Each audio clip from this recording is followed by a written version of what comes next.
اما بعد فاعوذ باللہ من الشیطان الرجیم بسم اللہ الرحمن الرحیم۔ آج الحمدللہ سورہ یوسف، سورۃ الرعد، سورہ ابراہیم اور سورۃ الحجر کی تلاوت ہوئی۔ سورہ یوسف میں اللہ تبارک و تعالیٰ نے یوسف علیہ السلام کا مکمل واقعہ ایک ہی جگہ قرآن مجید میں اس صورت میں بیان فرمایا۔ اس صورت کے علاوہ حضرت یوسف علیہ السلام کا کہیں دوسری صورت میں کوئی ذکر نہیں۔ صحابہ نے ایک دفعہ رسول اکرم صلی اللہ علیہ وسلم سے سوال کیا، کوئی اچھا خوبصورت سا قصہ سنائیں۔ اس پر اللہ تبارک و تعالیٰ نے یہ مکمل صورت نازل فرمائی اور فرمایا کہ احسن القصص، سب قصوں میں بہترین قصہ ہے یہ خوبصورت یوسف علیہ السلام کا۔ یوسف علیہ السلام ہی کے نام پہ اس وقت اس کا نام ہے۔ یوسف علیہ السلام کے والد حضرت یعقوب علیہ السلام تھے۔ یہ بہت عظیم خاندان تھا۔ رسول اکرم صلی اللہ علیہ وسلم سے ایک دفعہ سوال کیا گیا، دنیا میں سب سے اچھا خاندان کون سا ہے؟ آپ نے فرمایا کہ سب سے اچھا خاندان اس کا ہے جو خود بھی نبی، ان کے والد بھی نبی، ان کے بھی والد نبی، ان کے بھی والد نبی۔ فرمایا کہ یوسف علیہ السلام بھی نبی تھے، ان کے والد یعقوب علیہ السلام بھی نبی تھے، ان کے والد اسحاق علیہ السلام بھی نبی تھے، ان کے والد ابراہیم علیہ السلام بھی نبی تھے۔ فرمایا اس سے خوبصورت خاندان کوئی نہیں۔ یوسف علیہ السلام کے والد حضرت یعقوب علیہ السلام نے 2 شادیاں کی تھیں۔ پہلی شادی میں سے 8 بیٹے تھے، دوسری شادی میں سے 2 بیٹے تھے۔ پہلی شادی میں سے 10 بیٹے، دوسری میں سے 2 بیٹے تھے، تو یہ 12 بھائی تھے۔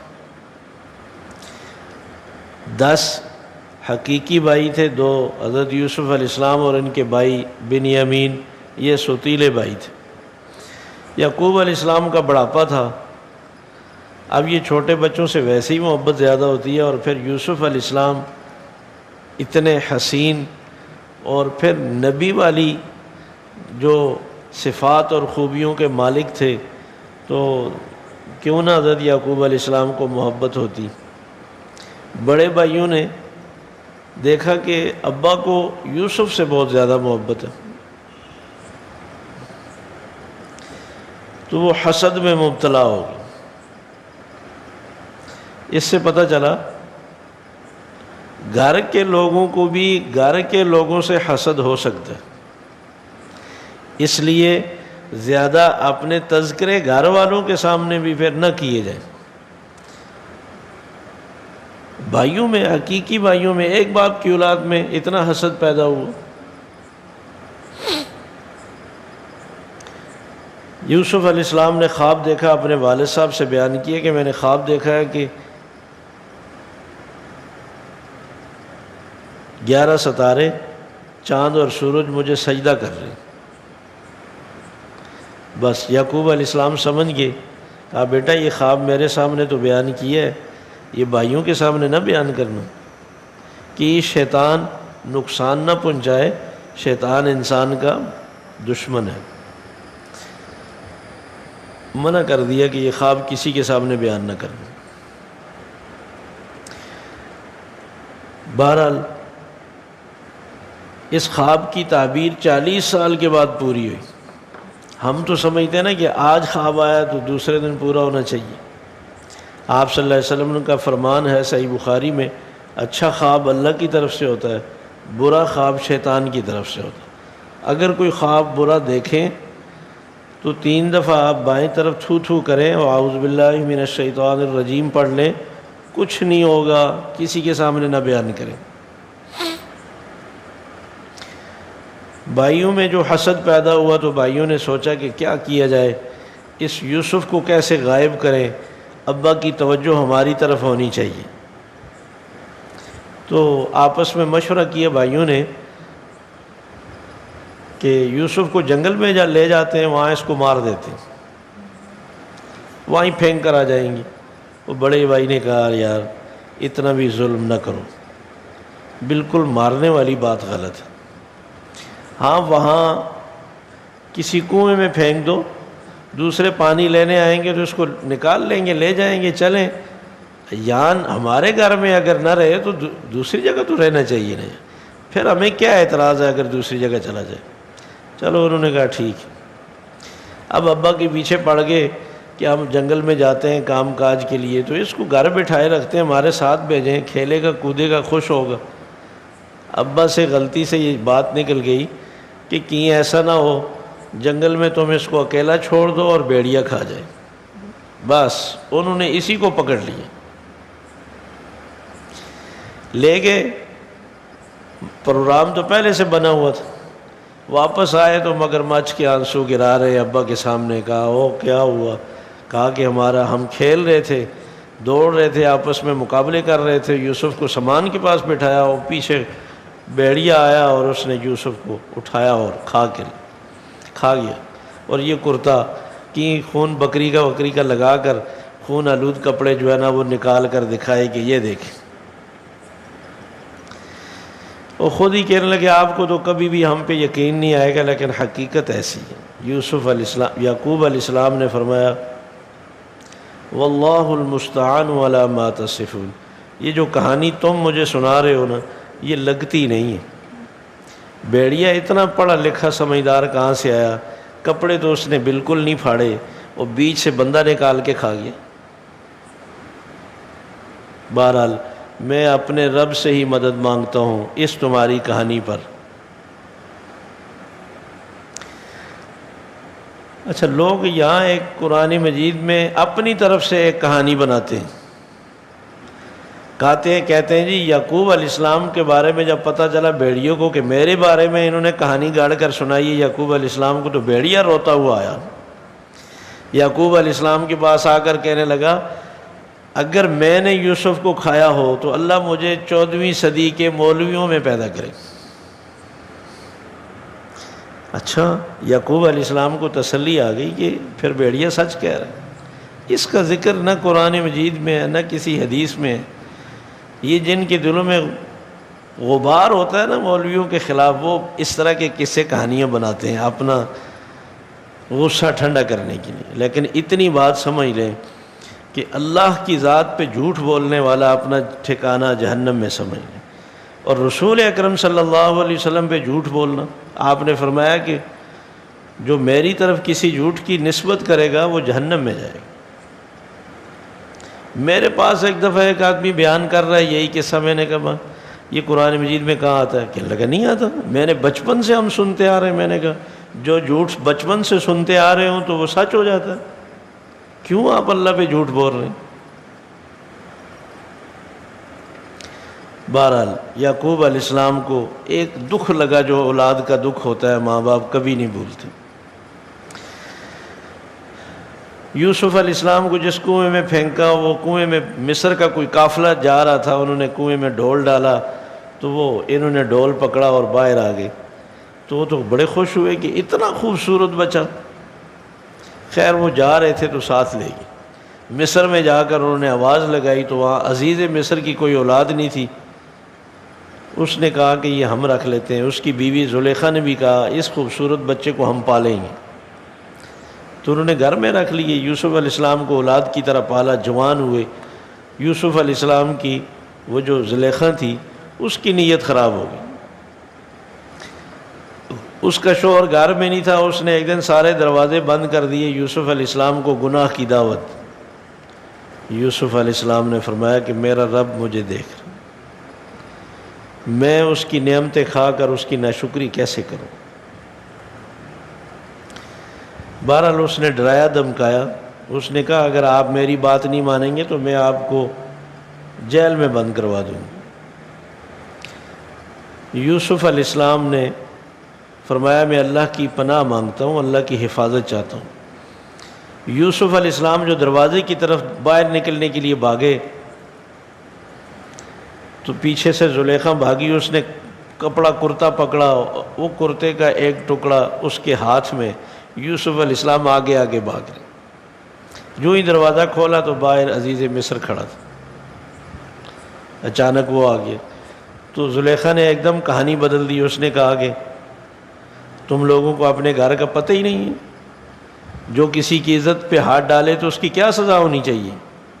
تم دیکھتے نہیں ہو اس نے میرا کیا حال کیا ہوا، میرے جسم پہ کوئی کپڑا نہیں ہے۔ وہ بھی حیران، اس نے کہا کہ میں نے تو اولاد کی طرح اس کو پالا ہے اور اس نے میری عزت کے ساتھ کیا کیا۔ خیر جب یہ بات کھلی تو عزیز مصر کا ایک رشتہ دار تھا بڑا سمجھدار، اس نے کہا کہ مجھے یہ کہانی صحیح نہیں لگتی، یوسف جی کی آنکھوں میں جو حیا ہے اور جو با کردار جوان ہے اس جیسا تو آپ نے کبھی نہیں دیکھا، ہو نہیں سکتا۔ اس نے دیکھا نہیں تھا کہ اس کے کپڑے پھٹیں، کہاں سے پھٹیں۔ اس نے کہا اگر کرتا سامنے کا دامن پھٹا ہے تو پھر تو زلیخا سچ کہہ رہی، پھر یوسف جھوٹ بول رہے، اور اگر دامن کا پچھلا کرتے کا پچھلا دامن پھٹا ہے نا تو پھر زلیخا جھوٹ بولتی ہے۔ یہ پھر بھاگ رہا تھا اور وہ پیچھے پکڑ رہی تھی، تب پھٹا۔ جب کرتا دیکھا تو پچھلا دامن پھٹا ہوا تھا، عزیز مصر سمجھ گئے۔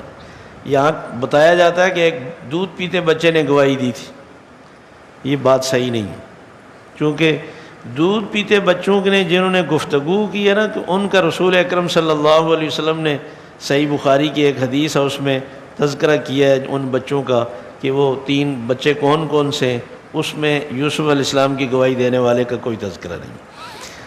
مفسرین نے لکھا ہے کہ وہ ایک دانا سمجھدار آدمی تھا، اس نے اس انداز سے بات کی ہے کہ سب کو یہ بات سمجھ آ گئی، عزیز مصر بھی سمجھ گئے۔ اب عزیز مصر نے یوسف علیہ السلام سے کہا کہ میری عزت کی خاطر چھوڑ دیں، بس اس بات کو کسی کے سامنے نہ بیان کریں۔ بیوی سے کہا کہ جھوٹ بولتی ہو، شرارت تمہاری ہے۔ اسی گھر میں جو رہنا تھا، یوسف علیہ السلام نے دیکھا کہ یہ تو میرے پیچھے پڑی ہے۔ شہر کی عورتوں کو جب پتہ چلا تو انہوں نے تانا دیا، انہوں نے کہا کہ اپنے گھر کے بچے پر تمہاری نظر خراب ہو گئی۔ اس نے کہا کہ یہ تم نے یوسف کو دیکھا نہیں تو اس لیے یہ بات کرتی ہو، تم اس کو دیکھو تو صحیح۔ اس نے سب کو دعوت دی، دسترخوان پہ پھل ول رکھے، چھریاں رکھی، کہا کھاؤ۔ اتنے میں یوسف علیہ السلام سامنے سے گزرے، ان عورتوں کو ہوش ہی نہیں رہا۔ اللہ تعالیٰ فرماتے ہیں قطعنا ایدیہن، بجائے پھل کاٹنے کے سب نے اپنے ہاتھ زخمی کر دیے۔ زلیخا نے کہا یہ ہے وہ جوان، لیکن مجال ہے کہ یوسف علیہ السلام نے آنکھ اٹھا کر دیکھا ہو۔ کہتے ہیں دل صاف ہے، بھلے آپ گپے مارتے رہیں، نہیں۔ سورہ نور میں اللہ تبارک و تعالیٰ نے فرمایا قل للمؤمنین یغضوا من ابصارہم، آپ ایمان والوں سے کہہ دیں کہ اپنی نگاہوں کو نیچے رکھیں۔ آپ جب بات کریں کسی سے غیر محرم سے تو آنکھ میں آنکھ ڈال کر بات کرنی گناہ ہے، نیچے دیکھیں۔ فرمایا کہ اپنی شرمگاہوں کی حفاظت کریں، آنکھ کی حفاظت ہے تو پھر شرمگاہ بھی محفوظ ہے۔ اور عورتوں سے بھی کہا کہ آپ جب بات کریں کسی غیر محرم سے تو نگاہ نیچے رکھیں۔ یہ دل صاف واف والی کہانی اللہ کو بھی پتہ تھی، مگر پھر بھی اللہ نے پابند کیا۔ ازواج مطہرات سے فرمایا کہ آپ کے دروازے پر اگر کوئی مسئلہ پوچھنے آئے نا تو کڑک آواز سے جواب دیں۔ آپ کا دل تو صاف ہے لیکن سامنے والے کے دل کا آپ کو کیا پتہ ہے، ہو سکتا ہے اس کے دل میں کوئی نیت خراب ہو تو وہ آپ کی لچکدار آواز سے ناجائز فائدہ اٹھائے اور غلط سمجھے، اس لیے دل صاف ہونے والی دلیل کافی نہیں ہے۔ یوسف علیہ السلام کو زلیخا نے کہا یا تو تم میری بات مانو گے یا پھر میں ضرور تمہیں جیل بھجوا دوں گی۔ یوسف علیہ السلام نے تنہائی میں اللہ سے دعا کی، یا اللہ مجھے جیل ہی منظور ہے اس برائی سے جس کا مجھے یہ کہہ رہی ہے۔ اللہ تبارک و تعالیٰ نے یوسف علیہ السلام کو جیل پہنچا دی۔ جیل میں 2 آدمیوں قیدیوں نے کہا کہ حضرت ہم نے خواب دیکھا، کوئی تعبیر بتائیں ہمیں۔ یوسف علیہ السلام نے فرمایا چلو میں تعبیر بتاتا ہوں، لیکن تعبیر سے پہلے میں تمہیں مسئلہ توحید سمجھاتا ہوں۔ یہ بتاؤ مختلف بہت سارے رب ماننا اور ان کو راضی کرنا یہ بہتر ہے یا ایک رب کو راضی کرنا بہتر ہے؟ فرمایا ہمارے لیے قطعاً مناسب نہیں کہ ہم اس رب کے ساتھ کسی اور کو شریک کریں، حاجات میں کسی اور کو پکاریں، کسی اور کو مشکل کشا سمجھیں۔ یہ اللہ کا بڑا فضل ہے جو اس نے ہمیں یہ شرک سے بچایا ہے۔ اکثر لوگ اللہ کے اس احسان کا شکر ادا نہیں کرتے۔ بڑے سمجھدار پڑھے لکھے لوگ شرک میں مبتلا ہیں، ایسی ایسی دلیلیں بناتے ہیں، انسان کی عقل حیران رہ جاتی ہے۔ آپ کیا سمجھتے ہیں عیسائیوں کے پاس علم نہیں ہے؟ چاند پہ پہنچ گئے ہیں، کیا کیا بنا ڈالا ہے، مگر آج تک کھوپڑی میں یہ بات نہیں بیٹھی کہ اللہ کی کوئی اولاد نہیں ہے۔ عیسیٰ علیہ السلام اللہ کے نبی ہیں، مگر محبت عقیدت میں اتنے بڑے شرک میں مبتلا ہو گئے، سمجھا تھک کے رسول اکرم صلی اللہ علیہ وسلم کی یہ شرک کا کہنے لگے نہیں شرک حرام ہے، اس کو شرک کہتا کون ہے؟ مصیبت یہ ہے شرک کر رہے ہوتے ہیں مگر کہتے ہیں نہ یہ شرک نہیں ہے۔ ذرا قرآن مجید کو تو پڑھ کر دیکھیں، قرآن مجید شرک کی تعریف کیا کرتا ہے۔ فرمایا کہ پھر ان کو خواب کی تعبیر بتائی۔ بادشاہ کے پاس جب پتہ چلا کہ اس نے ایک دفعہ خواب دیکھا تو اس نے پتہ چلا کہ کوئی جیل میں پڑا ہے قیدی جو خواب کی تعبیر بہت اچھی بتاتا ہے، اس نے کہا وہ ایسے قیمتی لوگوں کو تو جیل میں نہیں ہونا چاہیے۔ یوسف علیہ السلام کی راہی کے آرڈر جاری کیا۔ یوسف علیہ السلام کو جب بتایا گیا، یوسف علیہ السلام نے فرمایا میں ایسے جیل سے باہر نہیں جاؤں گا جب تک کہ میرے مقدمے کی صحیح سماعت نہیں ہوئی، یہ مجھ پر غلط الزام لگا۔ عزیز مصر سے کہا کہ پہلے آپ اپنی ان عورتوں سے پوچھو یہ کہانی کیا تھی، تو اس نے آ کر زلیخا سے پوچھا۔ اس نے کہا کہ اللہ کی قسم یوسف پاک دامن ہے، اس کی کوئی غلطی نہیں تھی، یہ سب ہماری بنائی ہوئی باتیں تھیں اور یہ قصور ہمارا تھا۔ یوسف علیہ السلام نے فرمایا یہ میں نے اس لیے تحقیق کروائی ہے تاکہ عزیز مصر کو پتہ چلے کہ میں نے اس کی پیٹھ پیچھے اس کی کوئی خیانت نہیں کی۔ ہاں میں بھی انسان ہوں، میں اپنے آپ کی بہت صفائی تو نہیں دیتا، مگر اللہ میری حفاظت فرمائے۔ تو یوسف علیہ السلام نے یہ تحقیق کروائی۔ عزیز مصر بہت خوش ہوا، اس نے یوسف علیہ السلام کو جب بلایا جیل سے تو اس نے وزیر خزانہ بنا دیا۔ آگے قحط آیا، وہ قحط میں یوسف علیہ السلام ہی کو غلہ تقسیم کرنے کا ذمہ دار بنایا، تو اب دور دراز سے لوگ غلہ لینے آئے۔ شام سے یوسف علیہ السلام کے بھائی بھی آ گئے۔ یوسف علیہ السلام نے پہلی دفعہ ہی دیکھ کر پہچان لیے، مگر وہ نہیں پہچان سکے، چونکہ وہ تو بڑے تھے، ان میں کوئی خاص تبدیلی نہیں آئی تھی، یہ بچے تھے، یہ جوان ہوئے تو وہ نہیں پہچان سکے۔ یوسف علیہ السلام نے فرمایا تمہارا کوئی اور بھائی تو نہیں گھر میں؟ انہوں نے کہا ایک چھوٹا سا ہے، چھوٹا بھائی، مگر وہ ابا بہت لاڈ پیار کرتے ہیں، وہ اس کو باہر نہیں چھوڑتے۔ پھر یوسف علیہ السلام نے فرمایا نہیں آئندہ اس کو لے کر آؤ، اس کا غلہ بھی تمہیں دوں گا، اور اگر اس کو نہیں لاؤ گے تو پھر اس کا مطلب تم جھوٹ بولتے ہو، پھر تمہیں بھی غلہ نہیں ملے گا، میرے قریب نہیں آنا۔ اور جاتے ہوئے پیسے بھی بوریوں میں ڈال دیں۔ گھر جا کر غلہ کھولا تو ابا سے خوش ہو کر کہنے لگے ابا کیا بات ہے، وہ اتنا سخی آدمی، اس نے پیسے بھی واپس دے دیے اور چھوٹے بھائی کا بھی وعدہ کیا ہے۔ ابا نے کہا تو ہم نے پہلے بھی ایک لیے، یوسف کو لے کر گئے تھے، ابھی تک تو وہ نہیں آیا اور تم اس کو اب لے جانا چاہتے ہو۔ خیر بڑی منت سماجت کی کہ گھر میں غربت ہے، بھیج دیں آپ، ہم بڑا خیال کریں گے۔ ابا نے آپ بھیجا تو آپ نصیحتیں کرنے لگ گئے کہ دیکھو بیٹا تم خوبصورت جوان بچے ہو، ایک دروازے سے داخل نہیں ہونا، مصر میں جب جاؤ گے الگ الگ دروازوں سے داخل ہونا۔ دیکھیں اولاد کو تو شرم نہیں آئی کہ ہم نے باپ کو کتنا رلایا ہے بیٹا جنگل میں پھینک کر، لیکن ابا کتنے اولاد کے لیے پریشان ہیں کہ کہیں ان کو نظر نہ لگ جائے، اس کو کہتے ہیں باپ۔ اولاد میں اتنا خیال اور احساس نہیں ہوتا کہ ہماری کسی حرکت سے ماں باپ کو تکلیف ہوگی، لیکن ماں باپ نہیں چاہتے کہ اولاد کو کوئی تکلیف۔ یعقوب علیہ السلام نے یہ نصیحت بھی کی اور ساتھ کہہ رہے ہیں دیکھو میں اللہ کی طرف سے اگر کوئی تمہارے مقدر میں تکلیف لکھی ہے میں اس سے بچا نہیں سکتا۔ ما اغنی عنکم من اللہ من شیء ان الحکم الا للہ، حکم تو بس میرے رب کا چلتا ہے، اس رب کے فیصلے کو نہ کوئی نبی بدل سکتا ہے، نہ کوئی فرشتہ بدل سکتا ہے، نہ کوئی ولی بدل سکتا ہے۔ علیہ توکلت وعلیہ فلیتوکل المتوکلون، میں بھی اللہ کی ذات پہ بھروسہ رکھتا ہوں. ہر توکل کرنے والے کو اللہ کی ذات پر ہی بھروسہ کرنا چاہیے. یہ مختلف کلروں کے دھاگے باندھنے سے، کڑے ڈالنے سے، چھلے پہننے سے یہ مصیبتیں نہیں ٹلتی. مصیبتیں ٹلتی ہیں اللہ کی طرف متوجہ ہونے سے. فرمایا جو مصیبت بھیجنے والا ہے اس کو ہٹانے والا بھی وہی ہے، اس کے علاوہ کوئی نہیں ہٹا سکتا. اللہ تبارک و تعالیٰ پھر فرما رہے ہیں یعقوب کے دل میں ایک بات تھی کہ نظر بد سے بچ جائیں، تو اس لیے انہوں نے بیٹوں کو کہہ دیا. فرمایا کہ یہ باقی اللہ ہی کے فیصلے سے ہوتا ہے جو ہوتا ہے. اکثر لوگ یہ بات نہیں سمجھتے. وہ سمجھتے ہیں کہ نہیں بس تعویذ مل گیا اب کچھ نہیں ہوگا، اب ہماری پیٹھ پہ ہاتھ رکھ دیا اب کچھ نہیں ہوگا.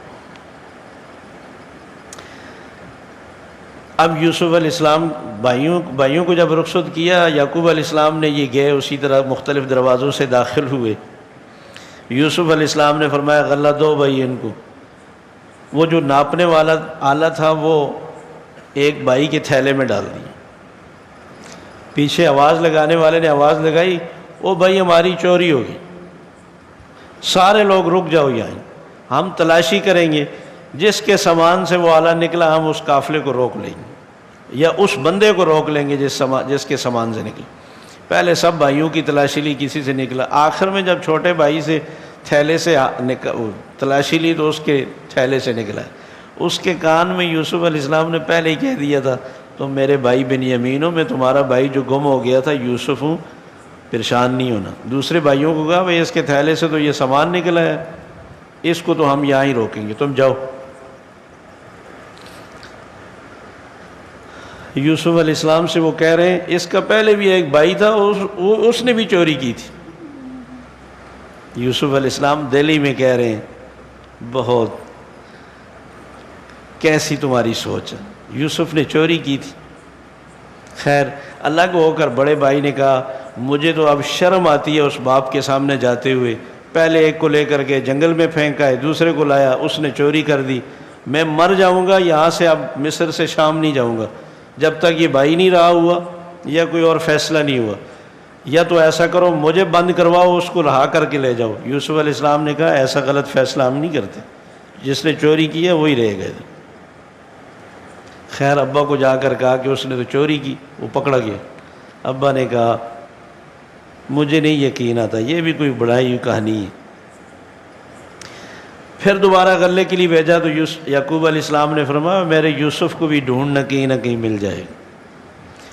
وہ پھر رو پڑے. بھائیوں بیٹوں نے کہا ابا آپ جب بات چھڑتی ہے تو یوسف یوسف یوسف، کب کا گیا ختم ہو گیا یوسف، کیوں روتے ہیں آپ، اپنے آپ کو ختم کر دیں گے.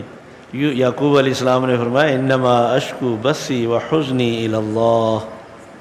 دیکھو میں اپنا غم اور اپنا دکھڑا میں اپنے رب کو سناتا ہوں، تم کیوں شور کرتے ہو.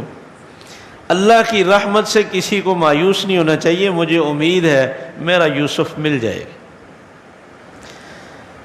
اس کا مطلب ہے کہ نبی ہو کر، نبی کے بیٹے ہو کر، نبی کے باپ ہو کر بھی کہہ رہے ہیں میں اپنا دکھڑا میں اپنے رب کے سامنے رکھتا ہوں، میں اس کی رحمت سے مایوس نہیں ہوں. مشکل کشا انبیاء بھی صرف اللہ کو مانتے تھے کہ میری مشکل اللہ ہی آسان کرے. اب یہ مصر میں جا کر کہنے لگے یوسف علیہ السلام سے، رو پڑے، کہنے لگے ہمارے گھر میں غربت ہے، ہمارے پاس تو پیسے بھی کھوٹے ہیں، ہمارے گھر میں گزارا مشکل سے چلتا ہے، ہمارے بوڑھے ماں باپ ہیں، آپ خدا کے لیے کچھ ترس کھائیں ہم پر. یہ بات جب یوسف علیہ السلام نے سنی نا، پہلے تو انہوں نے نہیں بتایا تھا کہ میں تمہارا بھائی ہوں، لیکن اب ان کا صبر پیمانہ لبریز ہو گیا. یوسف علیہ السلام سے اب رہا نہیں گیا کہ میرے گھر میں غربت ہو اور میں کھلوں نہیں. کہا کہ تمہیں یاد ہے تم نے یوسف کے ساتھ کیا کیا تھا. اب ان کو بھی اندازہ ہو گیا سنتی کا آپ یوسف تو نہیں ہیں. یوسف علیہ السلام نے فرمایا جی ہاں میں یوسف ہوں اور یہ میرا بھائی بنیامین ہے. ایک دم انہوں نے کہا ہم معافی چاہتے ہیں، ہم نے آپ کے ساتھ بڑی زیادتی کی، ہم قصوروار ہیں. لیکن اب ان کو خیال ہوا کہ اب تو یہ ہمارا چمڑا ادھیڑیں گے جو ہم نے کیا تھا۔ یوسف علیہ السلام نے فرمایا لا تثریب علیکم اليوم، نہیں، میں آج تمہارے مظالم بھی تمہیں یاد نہیں دلاؤں گا، میں نے معاف کر دیا۔ انہ من یتق ویصبر فانہ لا یضیع اجر المحسنین، جو انسان اللہ سے ڈرے، صبر کرے، اللہ اس کی محنت کو، اجر کو ضائع نہیں کرتا۔ یہ انجام بتایا اللہ نے حسد کا۔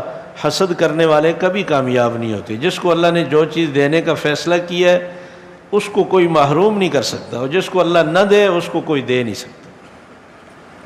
یوسف علیہ السلام نے اب اپنا کرتا دیا کہ یہ لے جاؤ اور ابا کے ان کو دو، وہ اپنے چہرے پر پھیریں گے، ان کو یقین ہو جائے گا کہ میرا یوسف زندہ ہے، اور اس سے ان کی بینائی واپس آ جائے گی۔ یوسف علیہ السلام جب کنعان میں قریب کنویں میں پڑے تھے تو یعقوب علیہ السلام کو نہیں پتہ چلا کہ میرا یوسف زندہ ہے، بھیڑیے نے نہیں کھایا، کنویں میں پڑے، اس لیے کہ غیب جاننے والا صرف ایک اللہ ہے، ہر جگہ موجود صرف اللہ ہے۔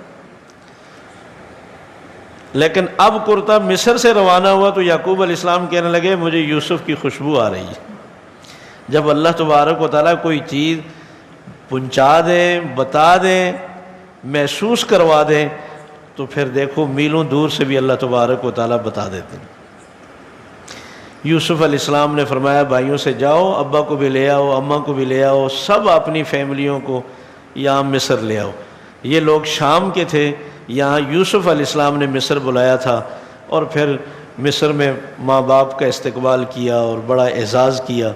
یوسف علیہ السلام نے اللہ کی بارگاہ میں دعا کی اللہم فاطر السماوات والارض انت ولی فی الدنیا والآخرہ توفنی مسلما والحقنی بالصالحین، اے آسمان و زمین کے پیدا کرنے والے، تو ہی میرا مولا مددگار ہے، دنیا میں بھی اور آخرت میں بھی، مجھے اسلام فرمانبرداری کی حالت میں موت دینا اور اپنے نیک لوگوں میں مجھے شمار کرنا۔ اللہ تبارک و تعالیٰ یہ سارا واقعہ سنانے کے بعد فرماتے ہیں ذالک من انباء الغیب، اس کا تعلق غیب سے ہے، آپ کو نہیں پتہ تھا، ہم نے وحی کے ذریعے سے آپ کو بتایا۔ غیب جاننے والے اللہ ہیں، غیب کی خبریں جس نبی کو چاہیں اللہ تبارک و تعالیٰ وحی کے ذریعے سے بتا دیتے ہیں۔ اس کے بعد سورہ رعد ہے۔ سورہ رعد کے معنی ہے یہ جو بادل گرجتے ہیں، یہ آواز کو رعد کہتے ہیں، وہ فرشتہ جو ان پہ مقرر ہے اس کا نام رعد ہے۔ فرمایا یسبح الرعد بحمدہ والملائکۃ من خیفتہ، وہ فرشتہ بھی اللہ کی تسبیح بیان کرتا ہے اور سارے فرشتے اللہ تبارک و تعالیٰ سے ڈرتے ہیں اور اللہ کی حمد و ثنا کرتے ہیں۔ فرمایا کہ اللہ تبارک و تعالیٰ تمہاری سامنے سے، آگے سے، پیچھے سے فرشتوں کے ذریعے سے حفاظت کرواتے ہیں۔ ساری کائنات میں جتنی چیزیں ہیں وہ سب اللہ کے حکم کی پابند ہیں، اللہ کو سجدہ ریز ہوتی ہیں، یعنی اللہ کے حکم کے تابع۔ اللہ نے پھر ایمان والوں کا ذکر فرمایا کہ ان کی خوبیاں ہیں کہ وہ اپنی رشتہ داروں کا خیال کرتے ہیں، وعدہ خلافی نہیں کرتے، اور فرمایا کہ وہ اللہ کے احکامات کو پورا کرتے ہیں۔ قیامت کے دن جب جائیں گے تو فرشتے ان کو خراج تحسین پیش کریں گے، بیمار صبر تم، کہ تمہیں سلام ہو کہ تم نے صبر سے کام لیا، اپنے رب کو راضی کیا ہے، تمہارے لیے ہمیشہ کے لیے بہترین ٹھکانہ ہے۔ پھر اللہ تبارک و تعالیٰ نے منافقین کی خرابیاں بتائی کہ وہ ہمیشہ رشتہ داروں کا خیال نہیں رکھتے، اور فرمایا کہ وہ وعدے کا خلاف کرتے ہیں، اور اسی طرح فرمایا کہ آخرت میں ان کے لیے برا ٹھکانہ ہے۔ الذین آمنوا وعملوا الصالحات طوبی لہم وحسن مآب، جو لوگ ایمان لائے، نیک اعمال کیے، خوشخبری ہے ان کے لیے آخرت میں بہترین ٹھکانہ ہے۔ دنیا میں ساری زندگی نوکری کرتے ہیں، گالیاں سنتے ہیں، سخت تلخ کلام بھی سنتے ہیں، صرف اس لالچ میں یار ہماری نوکری کا مسئلہ ہے، پینشن کی خراب ہو جائے گی اور یہ ہو جائے گا، بہت سارے نقصانات ہو جائیں گے۔ لوگوں کی اتنا خیال رکھا جاتا ہے، اگر اس مالک کا خیال رکھا جائے تو دنیا میں بھی وہ عزت سے نوازتا ہے، اور فرمایا کہ اس کی آخرت بھی بہترین ہو جائے گی۔ مگر دنیا میں تو لوگوں کی بہت سنی جاتی ہیں، رب کی بات مانتی ہوئی بھی کہتے ہیں جی وہ ٹھیک ہوگی لیکن مجھے سمجھ نہیں آ رہی۔ بندے کے لائق یہ نہیں ہے کہ وہ کہے کہ مجھے سمجھ نہیں آ رہی۔ ہمارا کوئی ملازم کہے نا کہ ٹھیک آپ صحیح کہہ رہے ہیں لیکن مجھے آپ کی بات سمجھ نہیں آتی، وہ دوسرے دن رہے گا ہمارے پاس؟ ہم بھی اللہ کے بندے ہیں۔ سورہ رعد میں اللہ تبارک و تعالیٰ نے یہ بھی فرمایا کہ دیکھو اللہ کی وحدانیت سمجھنے کے لیے زمین کا ایک ٹکڑا ہوتا ہے، پانی ایک لگتا ہے، لیکن اس میں پیدا ہونے والے درخت مختلف ہوتے ہیں، پھل لگنے والے مختلف ہوتے ہیں، ذائقے مختلف ہوتے ہیں، پھول مختلف ہوتے ہیں۔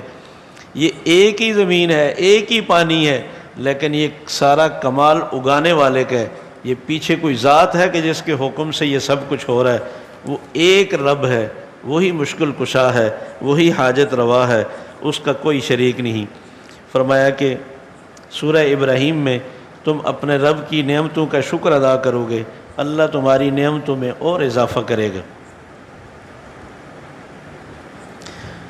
شیطان کے بارے میں فرمایا کہ قیامت کے دن جب جنتی جنت میں جائیں گے، جہنمی پھنس جائیں گے، تو اب وہ شیطان کو غصہ ہوں گے کہ تم نے کہا تھا کہ اللہ معاف کر دینے والے ہیں، اللہ نہ ہماری نمازوں کے بھوکے ہیں، نہ اللہ ہمارے روزوں کے بھوکے ہیں، نہ اللہ ہماری زکوٰۃ کے بھوکے ہیں۔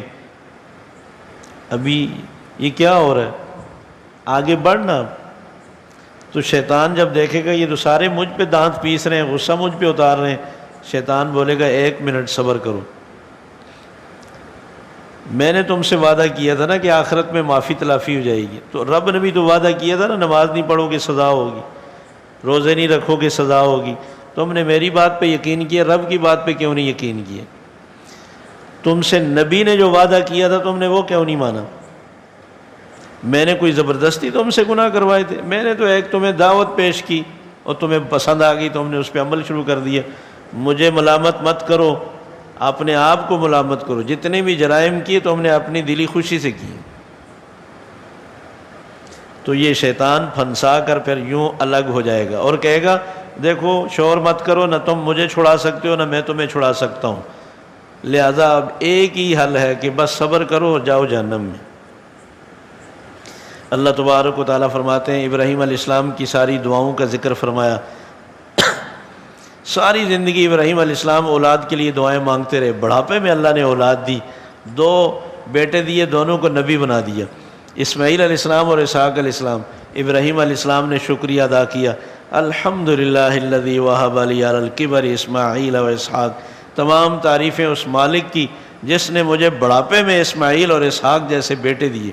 اللہ نے بہت سارے لوگوں سے شکوہ کیا ہے، جب اولاد نہیں ہوتی تو مجھ سے وعدہ کرتے ہیں اور اولاد مانگتے ہیں، جب میں دے دیتا ہوں تو نسبتیں مخلوق کی طرف کرتے ہیں، کہتے ہیں جی فلاں مزار پر گئے تو بس اولاد ہوگی، فلاں صاحب آئے تھے انہوں نے کہا تھا کہ میں نے لکیریں ڈال دی ہیں تو آپ کو بچہ ضرور ملے گا۔ دے اللہ اور شکریہ لوگوں مخلوق کیوں۔ ابراہیم علیہ السلام نے اولاد پہلے بھی اللہ سے مانگی، ملنے کے بعد بھی اللہ کا شکر ادا کیا۔ پھر اللہ تبارک و تعالیٰ نے فرمایا کہ وَلَا تَحْسَبَنَّ اللَّهَ غَافِلًا عَمَّا يَعْمَلُ الظَّالِمُونَ، اللہ کو غافل مت سمجھو، جو کچھ تم کر رہے ہو وہ اللہ کی نظروں میں ہے، اللہ کے علم میں ہے، کوئی بات اللہ سے چھپی ہوئی نہیں۔ فرمایا کہ جو ظالم ہیں جب فرشتے آتے ہیں روح نکالنے کے لیے تو بڑے واسطے ڈالتے ہیں، کہتے ہیں تھوڑی سی مہلت اور دیں، اب ہم سارے احکامات پہ عمل کریں گے، لیکن فرمایا کسی کو کوئی مہلت نہیں ملتی، جو مہلت ملی ہے اسی کے اندر تیاری کر لو، یہ تمہارے لیے بہترین موقع ہے۔ جب یہ زندگی گزر جائے گی ایک لمحہ بھی تاخیر نہیں ہوگی۔ اللہ ہمیں صحیح سمجھنے کی عمل کی تیاری کی توفیق نصیب فرمائے۔ ربنا آتنا فی الدنیا حسنۃ وفی الآخرۃ حسنۃ وقنا عذاب النار۔ یا اللہ ہمارا بیٹھنا بولنا سننا صرف اور صرف آپ کی رضا کے لیے تو اپنی بارگاہ میں اسے قبول فرما لے۔ یا اللہ تو ہمیں اپنی کتاب کی سمجھ اور عمل کی توفیق نصیب فرما۔ یا اللہ ہماری جتنی بھی پریشانیاں ہیں مشکلات ہیں، یا اللہ تو محض اپنے فضل سے ان کو دور فرما دے۔ یا اللہ تو سب کے لیے آسانیاں پیدا فرما۔ ایک خاتون بیمار ہے، دعا فرمائے اللہ تعالیٰ ان کو صحت کاملہ عاجلہ مستمرہ نصیب فرمائے۔ یا اللہ حاضرین کی جتنی بھی جائز حاجات ہیں تو سب سے خوب واقف ہے، یا اللہ سب کی حاجات کو اپنے فضل سے پورا فرما۔ یا اللہ سب کو حاسدوں سے محفوظ فرما، ہر طرح کے شرور سے حفاظت فرما۔ یا اللہ سب کا خاتمہ ایمان پر فرمانا۔ اللہم صلی وسلم علی محمد وآلہ واصحابہ اجمعین برحمتک یا ارحم الراحمین۔